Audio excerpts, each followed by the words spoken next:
Welcome back to the show, everyone. As you can see, I am joined Bem-vindos de volta ao by programa, Carl Lawrence pessoal. Wilkerson and Como vocês podem ver, Larry eu estou aqui Johnson com to Carl break Lawrence down Wilkerson e Larry the Johnson latest para analisar os últimos developments, where acontecimentos. we begin A gente começa com a 11th 11ª noite seguida de ataques. Primeiro, claro, os Estados Unidos atacando o Irã pela 11ª noite consecutiva e o Irã revidando. De acordo com reportagens do Mint Press News, o Irã teria mirado e atingido a embaixada de Israel no Bahrein. Essa informação vem de dados reunidos pelo Channel Cozy News em Israel. Ainda não há nenhuma avaliação sobre os danos. There hasn't been any assessment of the damage just yet, but nonetheless, Iran Mesmo assim, o Irã tem atacado bases americanas com uma força impressionante, até neste exato momento. Não só no Bahrein, na base aérea Sheikh Isa, mas também aqui na Jordânia, na base aérea King Faisal. Como Larry já mencionou várias vezes neste programa, houve evacuação de equipamentos militares pesados. E de acordo com imagens de satélite mais recentes, a gente vê que os ataques aéreos, os lançamentos de mísseis e os ataques com drones do Irã confirmaram que aeronaves de transporte C-130, caças e outros equipamentos já deixaram a base. Durante a noite, o Irã também atingiu um hangar de F-15, onde ainda havia drones MQ-9 guardados nas embalagens.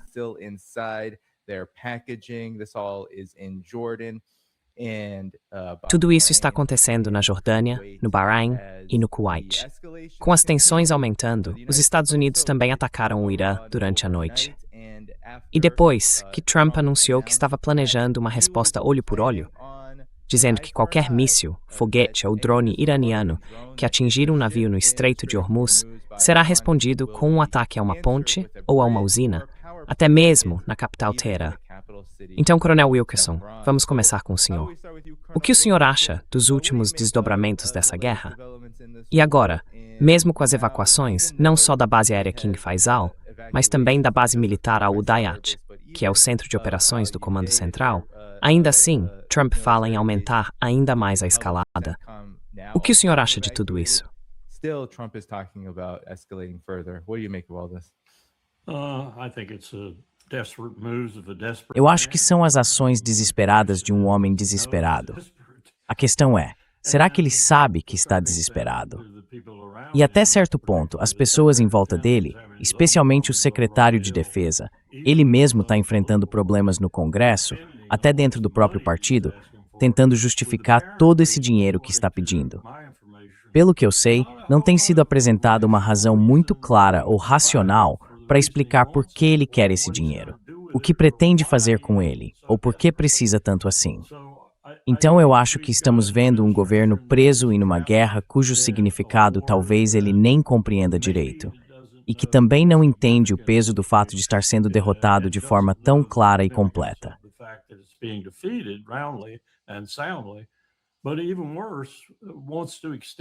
Mas ainda pior, querem estender isso, ampliar, e talvez até, como o Rubio vem sugerindo, fazer uma pequena excursão até Cuba no meio disso tudo, para uma distração ou sei lá o quê.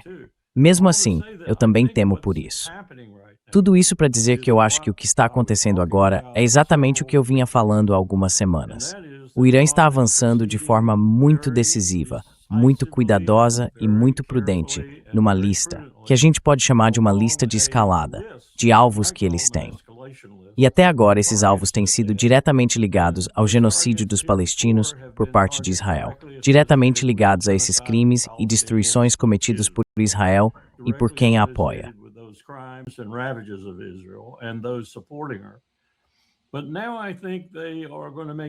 Mas agora eu acho que eles vão tomar algumas decisões para ir além.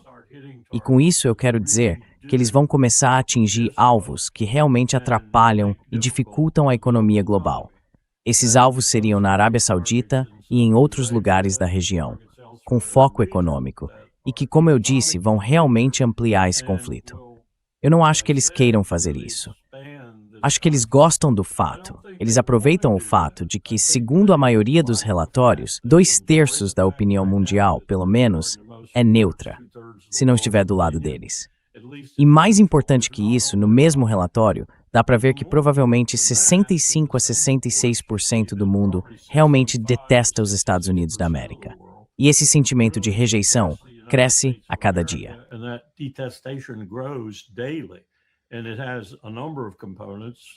Isso tem vários componentes. Alguns estão ligados ao que está acontecendo em Israel, com tudo que Israel vem fazendo na Cisjordânia, em Jerusalém Oriental, em Gaza, na Síria e no Líbano. Mas também tem a ver com o fato de que eles percebem que o que o Império está fazendo é prejudicial para a vida deles, para os países e para os estados deles.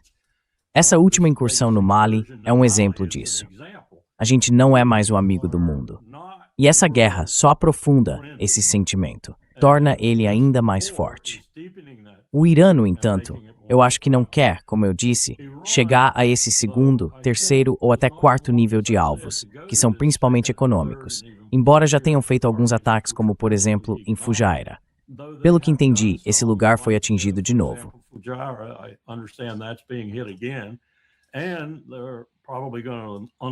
E eles provavelmente vão soltar os Houthis para garantir que os sauditas não consigam levar nada para o Mar Vermelho.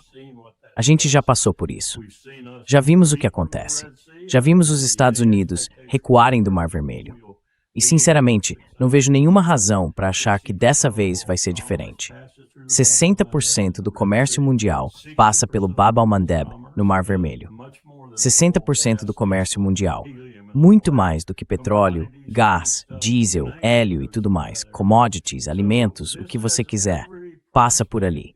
Então, tudo indica que se o Irã for além e atacar com a mesma precisão e inteligência devastadoras que mostrou até agora, dá uma olhada em Suleimania, por exemplo, aí sim vamos ter problemas sérios na economia global.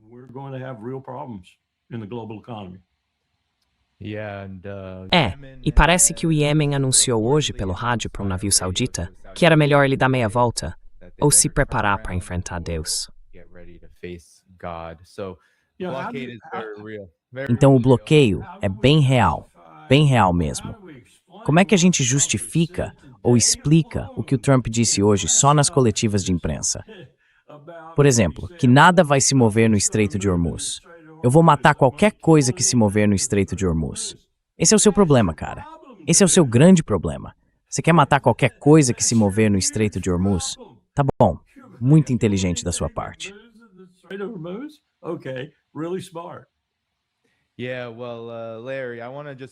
Certo, Larry. Antes de ouvir seus comentários, eu quero mostrar esse contraste. Essas foram as declarações dele hoje. Donald Trump dizendo que se o Irã atirar contra um navio, seja com míssil, foguete, drone ou qualquer tipo de arma, então os Estados Unidos vão bombardear e destruir uma ponte ou uma usina de energia, inclusive aquelas localizadas perto ou dentro da capital, Teherã. Mas, ao mesmo tempo, a gente vê que a base aérea de Al-Udeid, que é o centro de operações do Comando Central, retirou todas as suas aeronaves por causa dos mísseis iranianos. E enquanto a gente fala aqui, há relatos de que mísseis balísticos iranianos estão a caminho da Jordânia e as defesas aéreas americanas estão ativas no Iraque. Então, claramente, Larry, há consequências nisso tudo. O que você acha desse contraste entre o que está acontecendo de fato e as ameaças feitas por Donald Trump?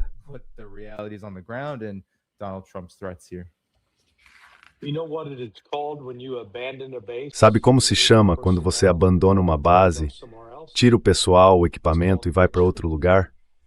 Isso se chama retirada. Forças vitoriosas que estão vencendo não se retiram. Pode haver uma retirada tática, claro. Mas a gente precisa voltar para o começo de abril, quando o Irã apresentou seu plano de 14 pontos para os Estados Unidos. E um desses pontos era basicamente saiam do Golfo Pérsico. Os Estados Unidos se recusaram a negociar sobre isso. Então o Irã disse, tudo bem, a gente vai fazer vocês saírem. E é exatamente isso que eles estão fazendo. Eles estão removendo os Estados Unidos à força. A base aérea de Al-Udeid, em especial, não é só que as aeronaves foram retiradas.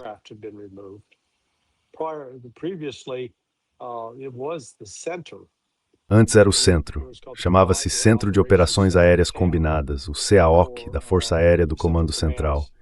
E ele fazia o monitoramento.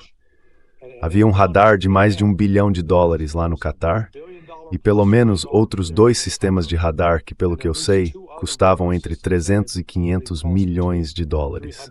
E esses radares estavam ativos. Eles estavam dispostos de um jeito que podiam identificar imediatamente o lançamento de um míssil vindo do Irã. Acompanhar a trajetória. Só segue de Toward Ford de Ravis e Israel com até 30 minutos de antecedente, que é a Toward Ball. Get isso no de Marabrums, Pogorger.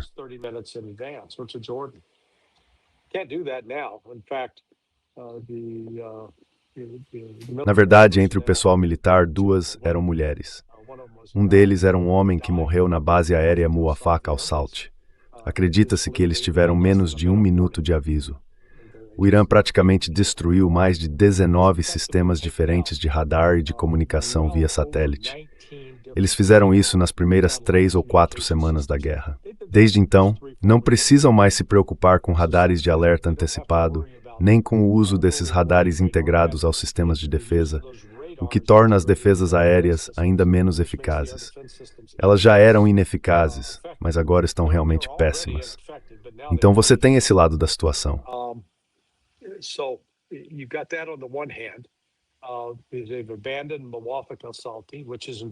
Eles abandonaram Muwafaq al-Salt, que fica na Jordânia, a base aérea Rei Faisal. Eu não entendo por que continuam dizendo que é na Jordânia. Todas as informações que eu tenho indicam que fica na Arábia Saudita, perto da fronteira com a Jordânia. Interessante, mas de qualquer forma eles evacuaram o local. Então para onde estão indo? Estão indo para Israel. O que está se formando agora em Israel é uma presença americana que, quando o resto do Golfo estiver livre da presença dos Estados Unidos, vai acabar sendo alvo de ataques em Israel. Agora, se você reparar, os israelenses, apesar de alguns indivíduos falarem de forma mais dura, têm tentado ficar fora dessa guerra. Até o Ben-Gvir disse que não queria se envolver.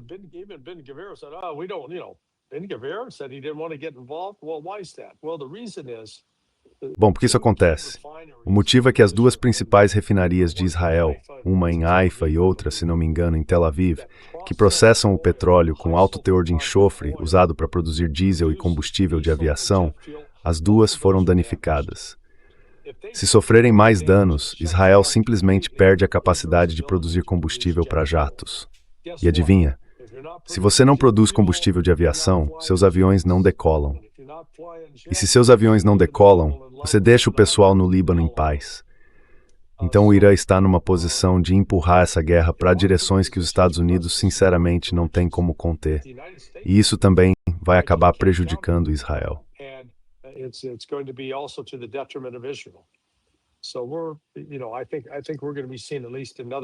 Então eu acho que a gente ainda vai ver pelo menos mais uma semana dos Estados Unidos tentando intensificar esses ataques. O outro problema que os Estados Unidos enfrentam é o esgotamento do seu arsenal de mísseis de precisão, seja em defesa aérea, em missões SEAD com os mísseis HARM, que são de supressão de defesa aérea inimiga, ou nos mísseis ofensivos de longo alcance do PRSM, que agora já acabaram, lançados pelos HIMARS, ou ainda os Tomahawk e os JASSM. Eles estão operando em níveis críticos que não sustentam operações por muito tempo. Eles vão acabar com os estoques. E isso significa sem suprimentos por PACOM, sem suprimentos por EUCOM. O CENTCOM vai ter usado tudo.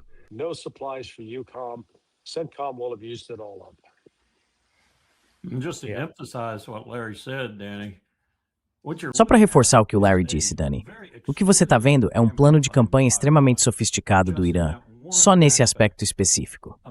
Imagina concentrar, e eu acho que o Netanyahu está ficando bem preocupado com isso, concentrar a principal capacidade de ataque aéreo, ou pelo menos boa parte dela, entre Israel, os Estados Unidos e Israel.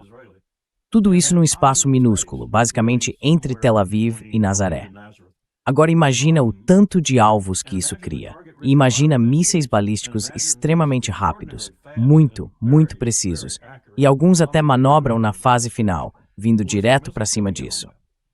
Esse seria um plano de campanha em nível operacional de guerra. Algo que deixaria o pessoal do Pentágono atônito, porque a gente está fazendo exatamente o que seria necessário para causar o máximo de destruição. Concentrando nosso poder de combate num espaço estreito, super limitado, cheio de alvos, Ekenisas Manxes Labes, Amers Força. Many missiles capable of hitting it. Disaster.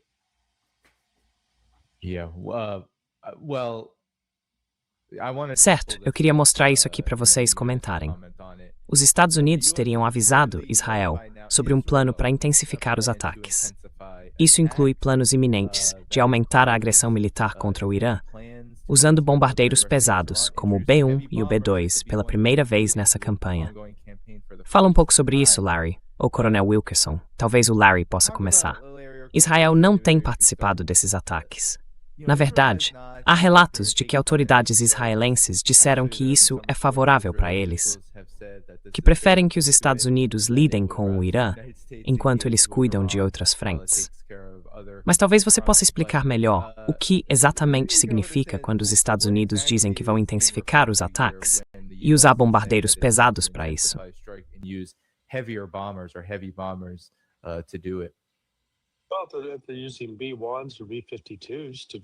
Bom, eles estão usando bombardeiros B-1 ou B-52 para lançar o que chamam de a mãe de todas as bombas. Eles vão atacar os locais nucleares, vão atrás da montanha Pickaxe, vão atrás de Fordo, de Isfahan. E se fizerem isso, o Irã já deixou bem claro que vai atacar instalações nucleares no Oriente Médio. Bom, existem só duas. Os Emirados Árabes Unidos têm uma usina nuclear e depois tem Dimona, em Israel. Essas são as duas principais. Então o Irã, veja bem, o Irã não está se intimidando com esses ataques e deixou muito claro que vai retaliar. Já retaliou até agora. Causou um enorme prejuízo para os Estados Unidos, provavelmente algo em torno de 40 bilhões de dólares.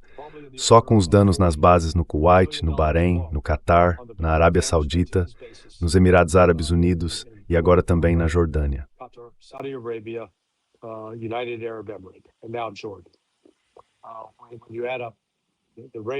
Quando você soma os radares perdidos, os equipamentos destruídos, as munições usadas e tudo mais, acho que o total chega rápido na faixa de 30, 40 bilhões de dólares. Agora, repare que Israel tem realmente tentado ficar fora disso. Lembra que 2 semanas atrás, o ministro dos Transportes disse para os Estados Unidos tirarem os KC-135 de Ben Gurion? A gente não quer vocês aqui. E os Estados Unidos ficaram tipo, como assim? A gente está financiando tudo que vocês têm e vocês estão mandando a gente sair? Levou uns 2 dias para o Bibi Netanyahu, pelo que parece, se envolver e reverter essa ordem. Mas isso foi bem revelador.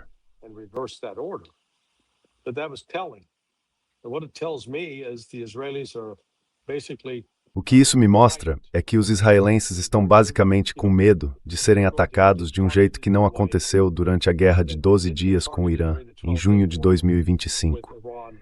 Naquela época, os Estados Unidos e Israel estavam falsificando o sinal de GPS. O Irã usava o GPS para tentar mirar seus mísseis em locais específicos, mas as ações de falsificação dos Estados Unidos e de Israel desviaram muitos desses mísseis. Então, eles não foram tão eficazes quanto poderiam ter sido. Agora a situação é diferente. Os iranianos estão usando o sistema chinês Beidou, que é a versão deles dos satélites de posicionamento global. Esse sistema é muito preciso, mais preciso que o GPS, e tem se mostrado muito eficaz para atingir alvos importantes em bases americanas no Golfo e também em alvos estratégicos em Israel.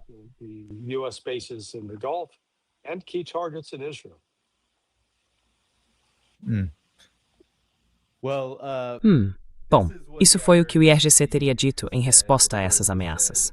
Aqui está. Eles disseram o seguinte: o IRGC alerta que se os ataques recentes contra bases americanas forem insuficientes e a agressão dos Estados Unidos continuar, está se preparando, abre aspas, para uma infeliz operação militar, a ser seguida por uma declaração oficial de luto nos Estados Unidos. E acrescentou que a operação de punição contra o agressor vai continuar. Fecha aspas. Coronel Walker, alguma ideia do que poderia causar esse luto nos Estados Unidos? Considerando que, como Larry mencionou, já estamos falando de dezenas de bilhões, mais de 40 bilhões de dólares, em equipamentos perdidos.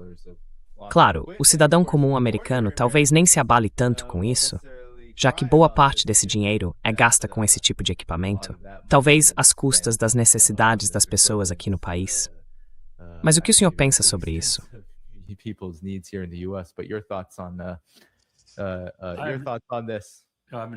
O que eu acho disso? Olha, eu não faço ideia do que eles estão falando. Eu poderia imaginar algumas coisas, mas sinceramente não tenho a menor ideia do que estão falando. Eu estaria mentindo se dissesse que sei.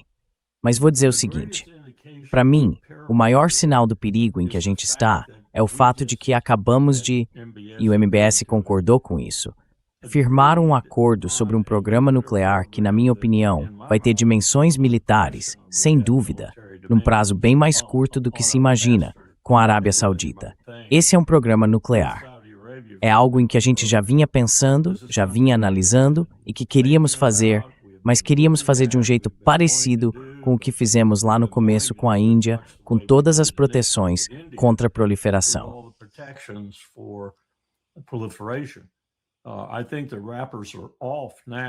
Acho que agora as máscaras caíram. E vejo isso como um sinal de desespero. Não só o desespero dos Estados Unidos, querendo se agarrar a qualquer coisa que possa provar que ainda não foi totalmente expulso do Sudoeste Asiático, como o Larry acabou de sugerir, e eu concordo que está sendo. E o mesmo vale para o MBS, que tenta desesperadamente se apegar ao velho mundo, digamos assim, pelo menos de forma temporária, para tirar algum proveito disso. E o que ele quer tirar disso é tecnologia nuclear dos Estados Unidos, que ele vai rapidamente transformar no que quiser, inclusive num programa militar.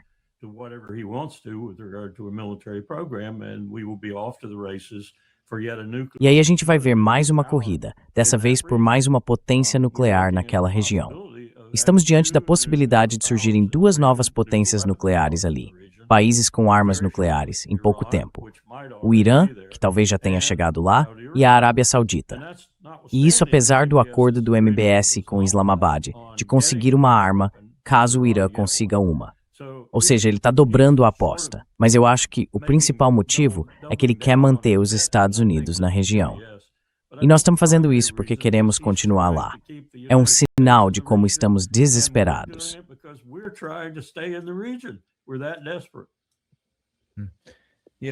Sabe, Larry, tem uma coisa que eu sei.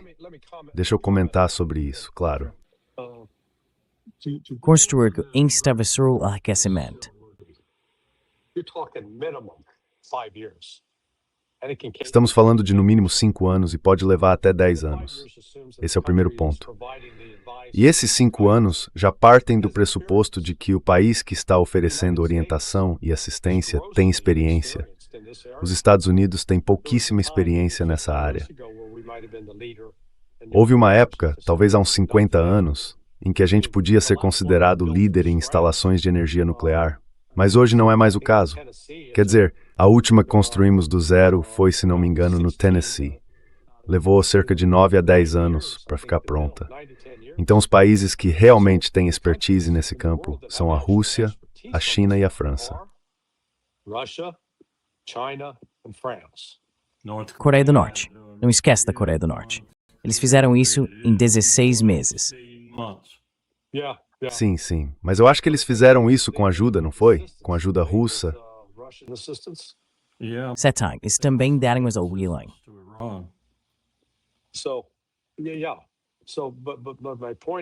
Então Mas o que eu quero dizer é o seguinte. Os Estados Unidos... Olha, é como um mecânico da Ford, acostumado a trabalhar só com motores a gasolina, oferecendo ajuda para uma concessionária da Tesla consertar um carro elétrico. Não tem exatamente a especialização necessária. Entende de carro em geral, mas não daquele tipo específico.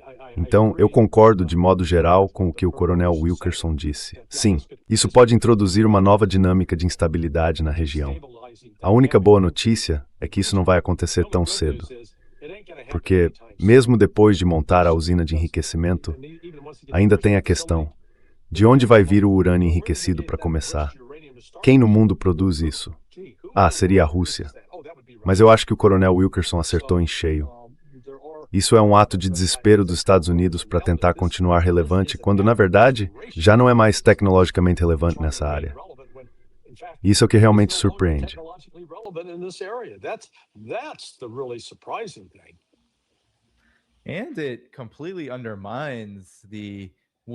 E isso mina completamente o que foi o alarme dos Estados Unidos contra o Irã.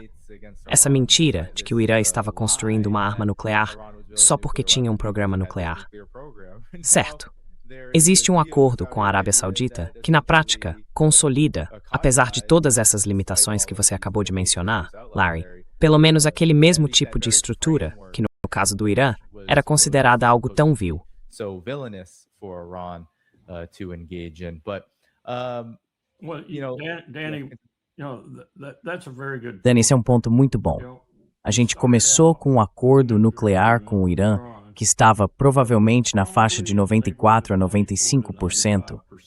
E quando se chega a esse nível de cumprimento, dá para ter confiança de que o Irã continuaria no caminho em que já estava, ou seja, sem construir uma arma nuclear, pelo menos por uns 25 anos, e sempre haveria a possibilidade de renegociar, e provavelmente isso aconteceria nesse período, se houvesse líderes com um mínimo de bom senso.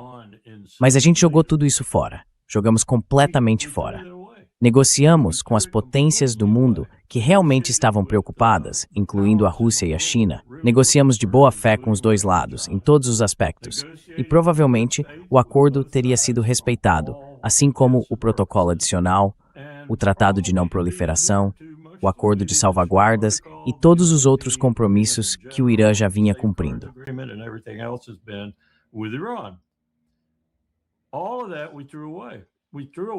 A gente jogou tudo isso fora. Jogou fora por causa de um homem insano, que queria fazer um acordo, digamos assim, melhor do que aquele que o homem negro conseguiu na Casa Branca. E pior ainda, ele era comunista, era democrata. A gente jogou tudo isso fora. E agora o que temos é exatamente o que o Larry acabou de dizer e o que outros também disseram. Temos um desastre, um conflito insano, do qual os Estados Unidos não vão conseguir sair sem grandes perdas. Já estão tendo grandes perdas, e não há nenhuma chance do Irã perder.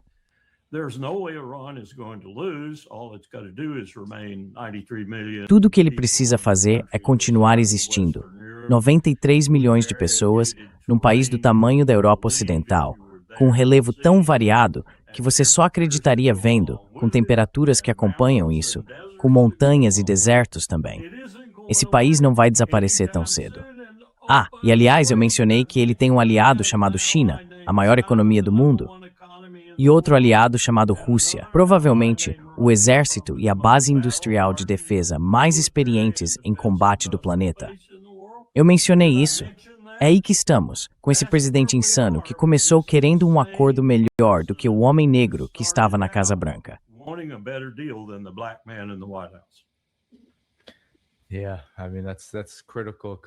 Sim, isso é um contexto essencial. Larry, eu queria ler aqui os ataques que aconteceram ontem à noite. Só alguns exemplos do Irã e depois alguns dos Estados Unidos. E talvez você possa ajudar a gente a entender o que exatamente os Estados Unidos estão atingindo e por quê, em comparação com o Irã. Então, vamos começar pelos ataques dos Estados Unidos. Os Azawais bombardearam Bababan com mísseis HIMARS. Atacaram Hamadan. Atacaram a província do Kurdistão, na cidade de Bana, e também a província do Kurdistão, no Irã, o porto de Bushehr, Tabriz, Bandar Abbas, Torbat e Chabahar, que têm sido alvos de ataques com frequência.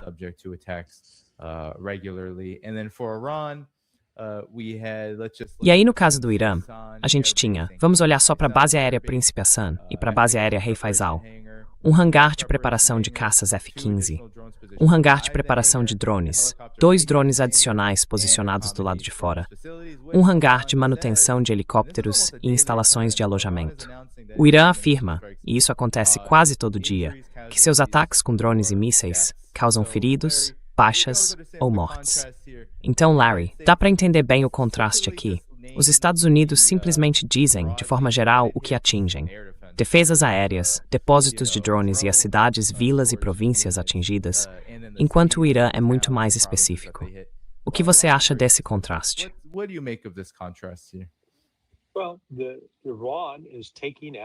Bom, o Irã está eliminando sistemas de armas ofensivas ou a capacidade dos Estados Unidos de continuar realizando ataques ofensivos. Mas na prática, os Estados Unidos só estão irritando o Irã.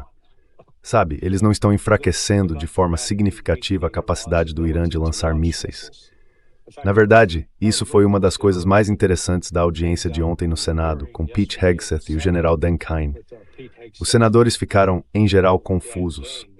Tipo, ei, vocês disseram que tínhamos acabado com eles, que destruímos o exército deles, que destruímos a capacidade de ataque, que tínhamos enfraquecido o poder militar e o sistema de mísseis deles.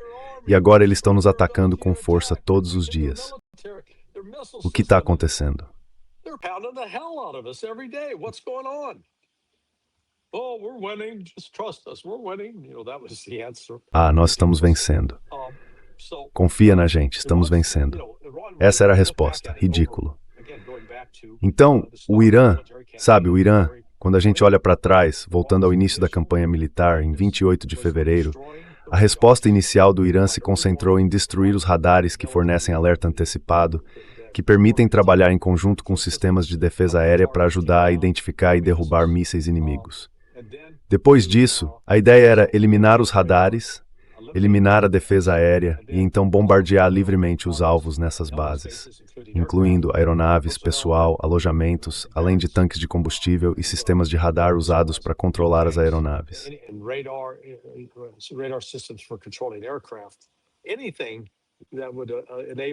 Qualquer coisa que permita que essa base seja usada para operações ofensivas. E é exatamente isso que o Irã está tentando fazer. Os Estados Unidos ficam se exibindo, dizendo, destruímos isso aqui. Mas olha, muita coisa que eles acham que estão destruindo pode muito bem ser isca, porque o Irã foi esperto bastante para espalhar iscas e dizer, olha só, esse lançador enorme e chamativo que deixamos ali. Aí os Estados Unidos gastam mais um míssil Tomahawk num alvo falso e não conseguem repor esse míssil tão cedo. Sinceramente, eu acho que eles não têm noção de quão grave é esse esgotamento.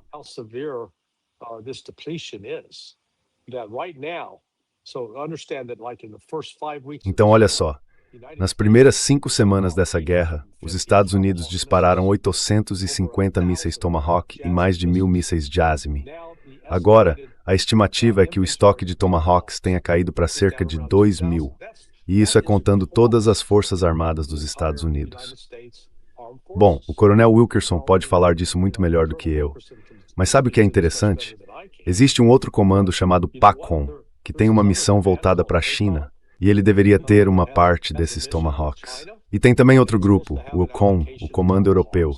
Eles deveriam ter sua própria reserva de Tomahawks para lidar com a horda russa, caso ela avance com tudo pela chamada brecha de Fulda.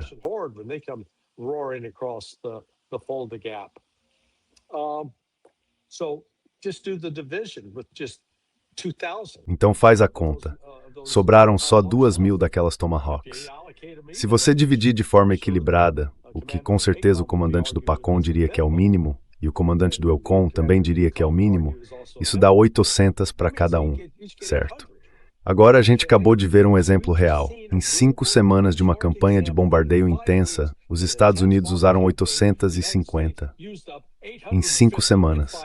Pois é, isso quer dizer que, se voltarem a operar nesse mesmo ritmo e o CENTCOM tiver 800, eles têm míssil suficiente para mais ou menos 4 semanas e 2 dias.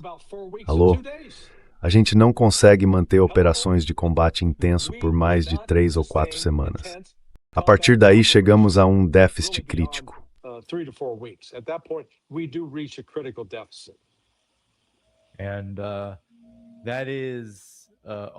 E isso levando em conta que essa nova rodada de ataques não tem sido tão intensa quanto os primeiros 40 dias. 39, sei lá. Quanto foi no começo? É isso mesmo. Aqui eu queria mostrar isso, Coronel Wilkerson, antes de o senhor começar a comentar. Veja, esses barcos de pesca civis foram atacados ontem à noite pelos Estados Unidos. E o CENTCOM afirmou que eram lanchas rápidas. Então esse é mais um ponto nessa história. Os Estados Unidos dizem que estão atingindo alvos militares, mas na verdade não só estão atingindo alvos civis, como também tentam apresentar esses alvos civis como se fossem basicamente crimes de guerra, ou seja, como se fossem alvos militares. Dani, nós somos muito bons em acertar pescadores no mar, em barquinhos pequenos. Sim, esse é um dos grandes feitos do governo mais recente de Trump.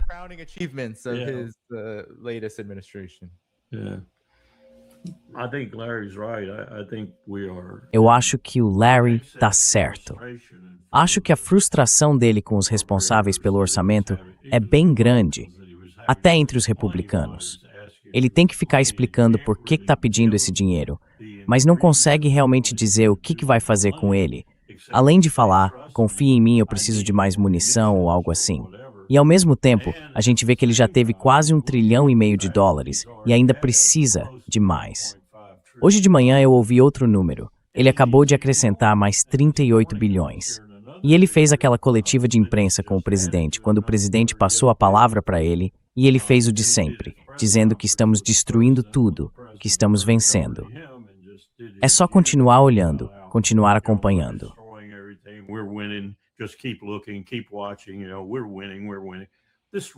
Sabe, a gente está vencendo.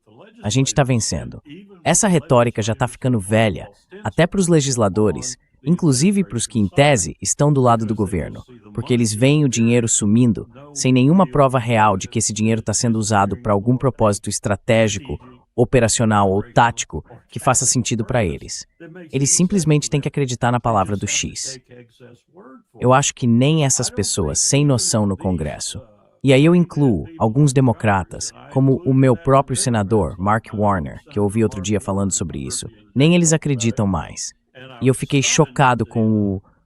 Bom, eu não devia ter ficado, mas fico toda vez que ouço alguém como Warner, o Kane ou outro democrata se juntando a essa repulsa tanto contra a Rússia quanto contra o Irã.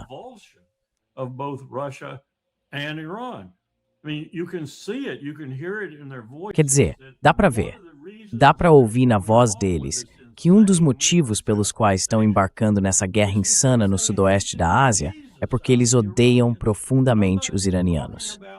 E não estou falando de gente como Lindsey Graham, o Ted Cruz ou Tom Cotton. Estou falando de gente como o Mark Warner e o Tim Kaine. Pessoas que deveriam ser equilibradas, que estão nas comissões de serviços armados, que deveriam ser equilibradas, e nas comissões de inteligência, que também deveriam ser equilibradas. Eles odeiam o Irã. Odeiam mesmo. E a Rússia? De onde veio isso? E por que isso está alimentando essa loucura de despejar dinheiro no Pentágono, quando o próprio Pentágono não consegue dizer nem capítulo e versículo, nem sequer qual é o livro que estão usando para conduzir esses conflitos?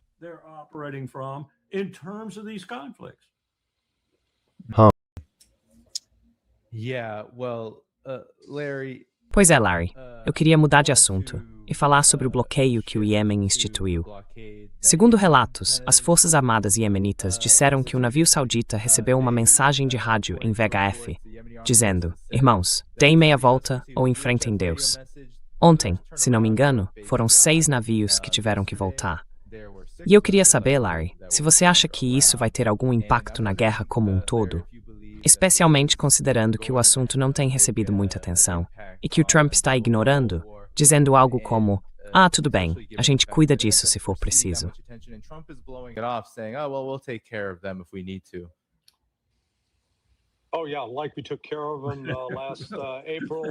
Ah, sim, tipo, a gente cuidou deles em abril e maio. Eles se renderam, a gente venceu, vamos para casa. Só que eles não tinham se rendido. Então é importante entender que eles não bloquearam Bab el-Mandeb. E eu aprendi que Bab el-Mandeb quer dizer portão das lágrimas, portão do lamento. Não é exatamente um lugar de entrada acolhedor. Direto da Odisseia. Certo. Então o que o Irã fez foi o seguinte: eles estão sendo bloqueados, inclusive com um bloqueio aéreo imposto pela Arábia Saudita. Agora eles responderam impondo um bloqueio também. Eles não lançaram mísseis balísticos contra Yanbu, que é o principal terminal de petróleo saudita, no Mar Vermelho. Em vez disso, disseram: nós vamos bloquear. Isso significa que qualquer navio tentando entrar ou sair de Bab el-Mandeb, se tiver ligação com os sauditas, vai ser barrado. E, se insistirem em seguir viagem, o Ansar Allah vai atacar. Com isso, sobra para os sauditas a opção de passar pelo canal de Suez. E o Egito, claro, fica bem satisfeito em cobrar as taxas por lá. Egypt's more than happy to collect the fees there. It helps. It helps them. Sabe, isso ajuda eles. Mas se esses navios sauditas estão indo para a Ásia, agora eles têm que acrescentar mais 40 dias só para chegar lá. Como você sabe, eles saem pelo Mediterrâneo, depois viram para o sul, descem pela África, contornam o chifre da África e seguem pelo Oceano Índico. Então isso adiciona 40 dias. E isso coloca os sauditas diante de uma escolha. Se eles quiserem responder militarmente, os Houthis vão dizer: tudo bem, a gente também vai responder militarmente. Vamos destruir Yanbu, explodir o terminal de petróleo de vocês, e aí vocês não vão conseguir bombear petróleo nenhum. Vai estar tudo em chamas. So you won't be able to pump any oil at all. It'll all be on fire. So if you're the Saudis, you sit back and say, are we... Então, se você é a Arábia Saudita, você para e pensa: é melhor passar pelo Estreito de Hormuz e atrasar o pagamento por 40 dias, ou ter tudo completamente cortado? Bom, se você for uma pessoa sensata e racional, escolhe os 40 dias. Ou melhor ainda, você muda de postura e negocia com os iemenitas. Diz algo como: olha, esse bloqueio é uma bobagem. A gente suspende o nosso se vocês suspenderem o de vocês. Assim, eles poderiam realmente chegar a uma solução diplomática para isso. Agora, será que os sauditas são espertos o bastante para fazer isso? Eu acho que não. Acho que são burros como esterco de camelo. Mas, enfim, é aí que a situação está. E o Ansar Allah, representando os Houthis, é quem tem as cartas na mão.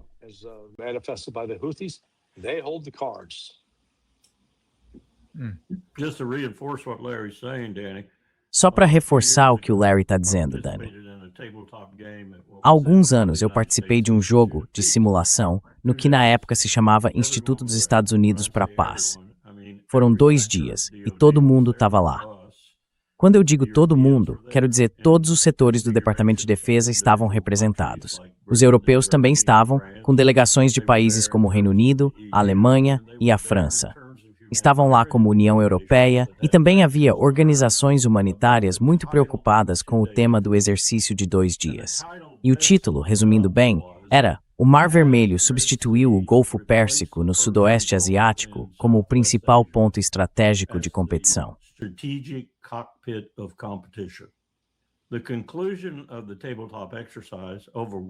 A conclusão do exercício de simulação foi de forma quase unânime. A Mercy estava lá, por exemplo, uma grande organização humanitária, que sim, a resposta para a pergunta era sim. E isso veio de todos que participaram. Militares, civis, seguradoras, transportadoras, todo mundo. O motivo eram os números impressionantes apresentados em cada grupo de trabalho. No fim das contas, tudo se resumia a isso. 60% do comércio mundial. Não só petróleo, gás, diesel ou hélio, 60% de todo o comércio do planeta. Isso incluía alimentos, incluía milho, incluía soja. Enfim, o que você imaginar passa pelo Mar Vermelho. É a principal rota de tráfego do mundo.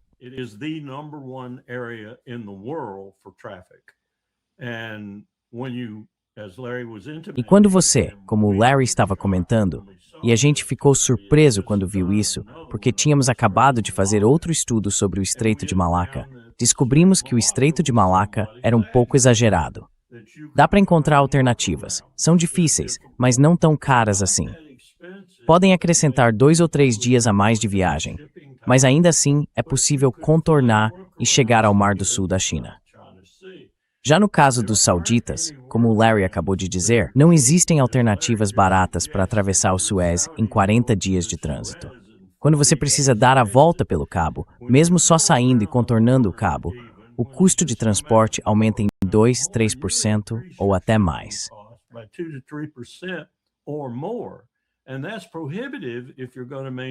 E isso se torna inviável se você quiser manter os preços, o nível de preços, a concorrência e tudo mais. Já era. Agora, pensa um pouco. O que a China está fazendo? A China está substituindo esses pontos de estrangulamento estratégicos no mar por ferrovias. Ferrovias que cobrem toda uma região do mundo que hoje é extremamente bem-sucedida economicamente, com um sucesso impressionante, inclusive na própria Ásia Central. E está movimentando comércio e riqueza. Se a gente parar com essas guerras estúpidas, a um custo muito menor e em tempos incrivelmente mais rápidos. Isso inclui a ferrovia que chega ao Irã, não só pelo norte, indo até Teherã, mas também entrando pelo sul.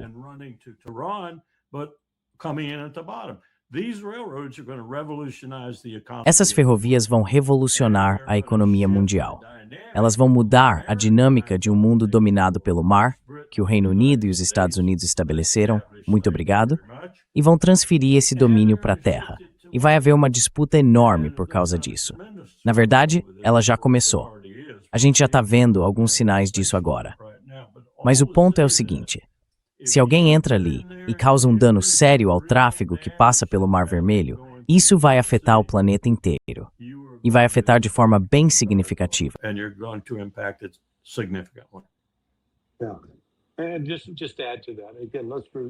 E só para acrescentar a isso, vamos lembrar do petróleo que vem da Arábia Saudita. Não é só petróleo, é o chamado petróleo pesado, o sour crude.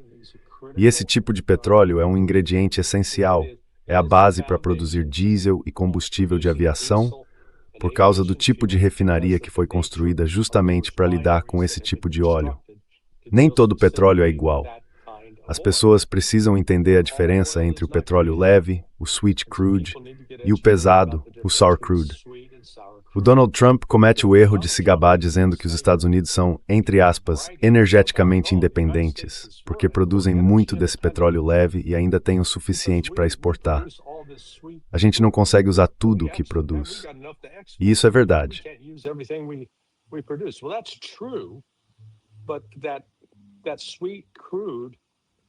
Mas esse petróleo leve não é facilmente convertido em diesel e combustível de aviação, por causa de como as refinarias são construídas.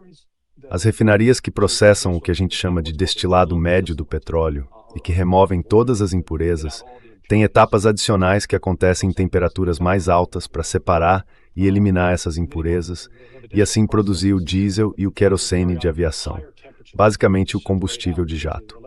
Então, se esse fornecimento da Arábia Saudita for interrompido agora, porque eles estão contribuindo, se não me engano, com algo em torno de 4 a 5 milhões de barris por dia, não muda completamente o jogo, mas é o suficiente para manter o sistema funcionando, pelo menos em parte.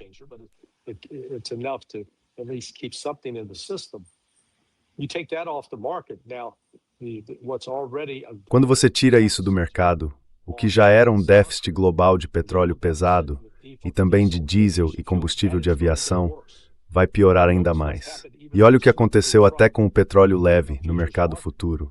O Brent já está quase em $90. Lembra? 2 semanas atrás estava por volta de 70, talvez um pouco menos. Ou seja, subiu mais de $20. O mesmo vale para o West Texas Intermediate. A gente está no meio de um aumento forte e repentino no preço do petróleo. Isso já está sendo sentido nos Estados Unidos. E isso vai aumentar a pressão política sobre o Donald Trump.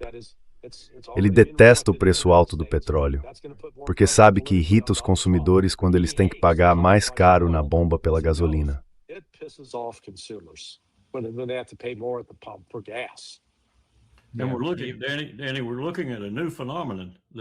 Estamos vendo um fenômeno novo, algo que, pelo que eu saiba, nunca existiu antes no mercado de petróleo. Existe hoje um país tão rico que compra, pode comprar e vai continuar comprando tanto petróleo que acaba tendo o mesmo efeito que a OPEP tinha no passado, quando simplesmente reduzia a produção ou fazia algum ajuste para elevar o preço. Só que agora é pelo motivo oposto, porque esse país consome demais. Se o Politburo decidisse agora entrar com tudo no mercado e reabastecer sua reserva estratégica de petróleo, que no caso da China está bem baixa no momento, mas é enorme, muito maior que a nossa, isso distorceria o mercado mundial de petróleo.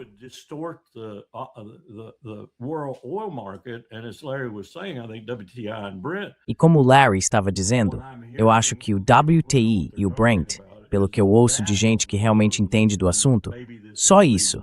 E talvez esse seja o motivo para a China não fazer isso, porque seria algo muito drástico. Faria o preço subir para mais de $120 e $130 nos 2 índices.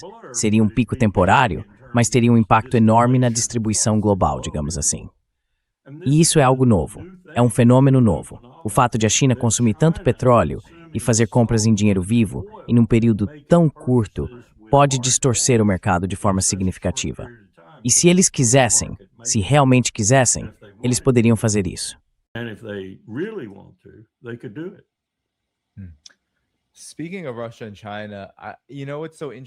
Falando sobre Rússia e China, sabe o que é interessante?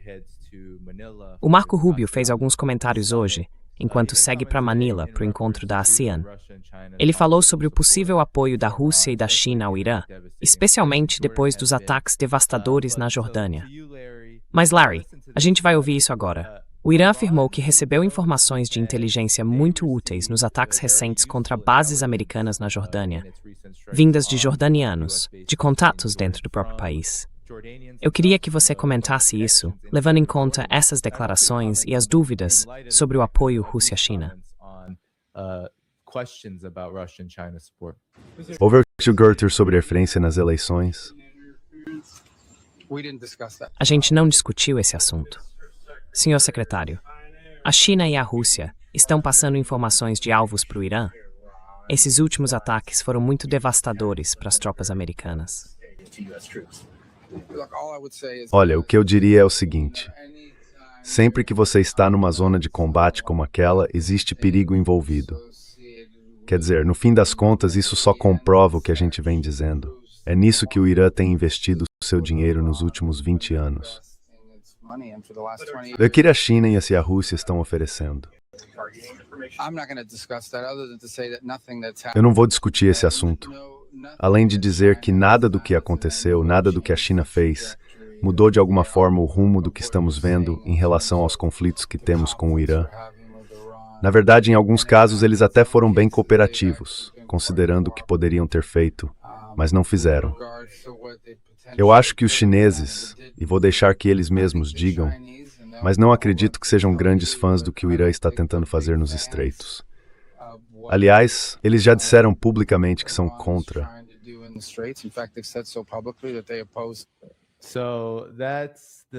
Esse é o mestre da distração. Larry, seus comentários são importantes, especialmente considerando que o Irã afirmou, de forma bem direta, que está recebendo informações de inteligência de países da região, de parceiros, de pessoas que estão repassando dados para eles, neste caso, a Jordânia.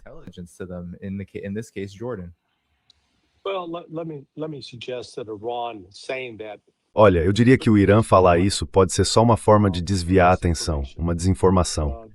Tipo, olhem para cá, estamos recebendo isso de fontes jordanianas.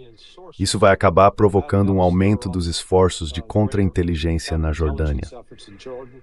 E eles provavelmente vão exagerar e acabar afastando ainda mais setores importantes da própria população. Enquanto isso, eu acredito muito fortemente e com boas evidências que tanto a China quanto a Rússia têm fornecido. Quer dizer, na verdade, eu sei que os planejadores militares dos Estados Unidos acreditam totalmente que China e Rússia vêm passando informações de inteligência para o Irã, com coordenadas específicas que depois são inseridas no sistema chinês Beidou para mirar e atingir essas várias bases americanas.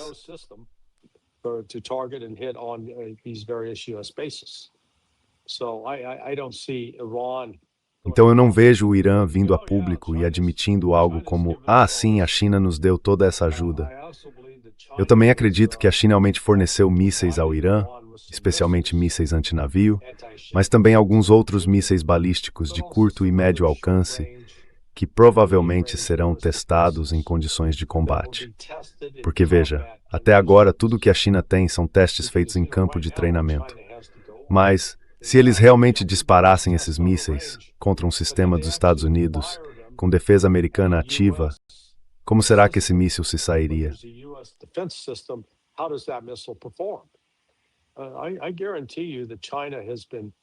Eu garanto para você que a China vem coletando informações nesse sentido, e eles estão lá. E o Irã está mais do que disposto a cooperar, permitindo que os mísseis chineses sejam testados. Porque se funcionarem, você sabe, isso vai criar problemas para os Estados Unidos. E se não funcionarem, isso mostra para a China que eles precisam voltar à prancheta.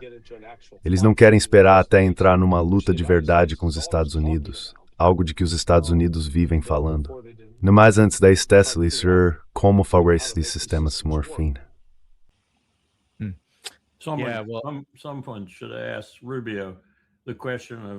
Alguém devia perguntar para o Rubio por que ele está bombardeando a ferrovia chinesa que sai de Samarcanda, desce para o Irã e atravessa até Teherã. Por que você está bombardeando essa ferrovia? E por que a China não teria o direito de responder de alguma forma se você está bombardeando a ferrovia deles? Marco, você nem sabia que essa ferrovia existia, né? Ela não vai para Cuba, então ele não se interessa. E tem outro lado nisso também. Se a gente for atribuir algum tipo de razão estratégica para essa administração, e eu atribuo até certo ponto, são as pessoas por trás do Peter Thiel, por exemplo. As pessoas por trás do J.D. Vance. que estão preocupadas, eu acho. Gente ligada a alguns desses personagens cheios de dinheiro que apoiaram o Trump lá no começo. O que a gente vive chamando o tempo todo de Estado profundo.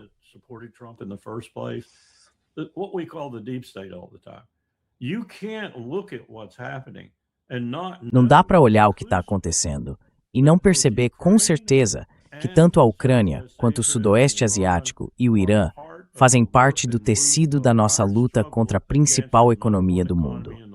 Uma economia que parece estar em plena marcha, e uma marcha que vai ser muito difícil para a gente conseguir parar. Quem tentar me dizer que não tem nada disso por trás de tudo isso aí, desculpa, mas está viajando, porque tem sim. É a única explicação que faz sentido nessa história. Não faz sentido o jeito como a gente está agindo, desperdiçando o nosso poder desse jeito. Mas faz sentido se a gente olhar do ponto de vista de que estamos desesperados. E estamos mesmo.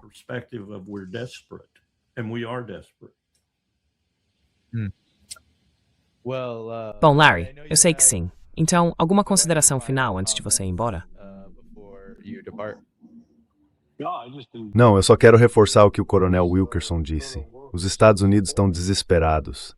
E gente desesperada faz coisas estúpidas. Bom, eu só tenho uma. Larry, pode seguir para a próxima. Eu vou sair. Desculpa. É sempre bom estar com vocês. Você está honrando a Flórida com a sua presença agora? Ah, sim, com certeza. Tô aqui na minha varanda. A piscina tá borbulhando ali do lado. Achei que fosse o vento do toldo batendo em mim, então tá tudo certo. Pega um robalo de boca grande aí da sua piscina para mim. Entendido. Tá bom, tchau. Se cuida. Certo.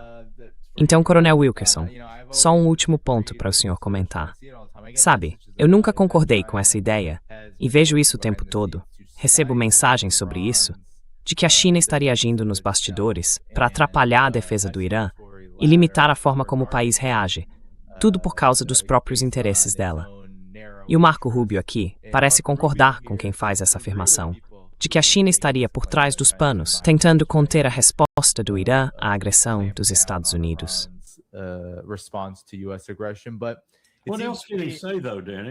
Mas o que mais ele pode dizer, Danny? Sério, o que mais ele pode dizer? Ele é o secretário de Estado, pelo menos em teoria. Não parece agir muito como tal, mas em teoria é. Ele vai dizer que a China está ajudando ele? Porque os Estados Unidos contra a China e o Irã juntos, sem falar na Rússia também, isso é uma aposta perdida.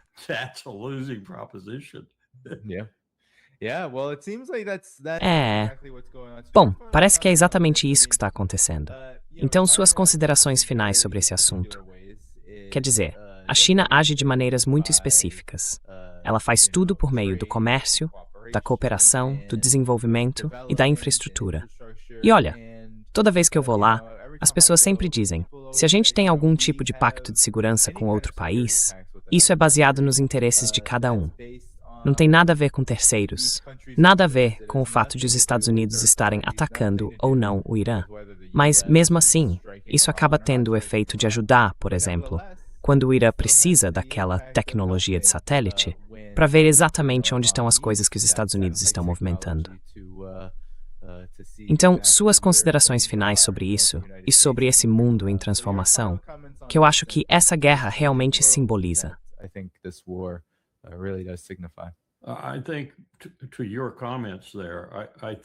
Olha, sobre o que você comentou, eu acho que o lema da China agora, para colocar num estilo bem Sun Tzu, ou melhor, mais no estilo de Deng Xiaoping, é o seguinte: se o seu inimigo está se suicidando, dê mais balas para ele. Não lute com ele. Não tente impedir. Dê mais balas, ou balas melhores, ou outra arma, ou até uma faca. Essa é a filosofia da China hoje, na minha opinião. Eles sabem que estão vencendo. Sabem que tem a economia número 1 do mundo em quase todos os fatores que realmente importam, com exceção da moeda global. Estão mudando isso, enquanto eu falo aqui. Eles estão internacionalizando o renminbi e o yuan.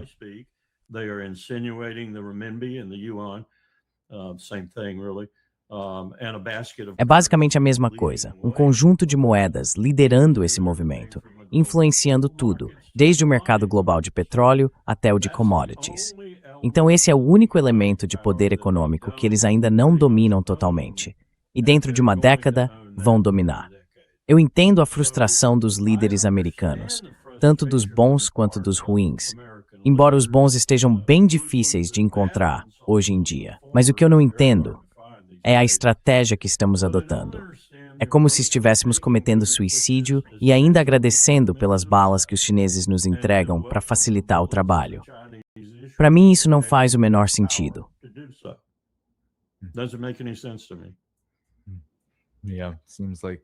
Parece que, como Larry disse, tem muita desesperação no ar e talvez pouquíssimas opções que sejam aceitáveis para o Império dos Estados Unidos. E um monte de insanidade. Sabe, é bem possível que a gente esteja prestes a ver um ataque de Putin a um país da OTAN. Isso ampliaria as coisas de forma profunda. E também é bem possível que vejamos mais partes envolvidas no conflito no Sudeste Asiático do que a gente considera legítimo neste momento. Pense na Turquia, por exemplo. Pense em outros países que não querem que essa desestabilização se aprofunde, que não querem que o Bibi use uma arma nuclear, que não querem que o Irã use uma arma nuclear ou consiga uma, e que não querem nenhuma dessas dinâmicas pelas quais nós temos grande responsabilidade, com essa guerra estúpida e insana que começamos por nenhum outro motivo além do ego de Donald Trump.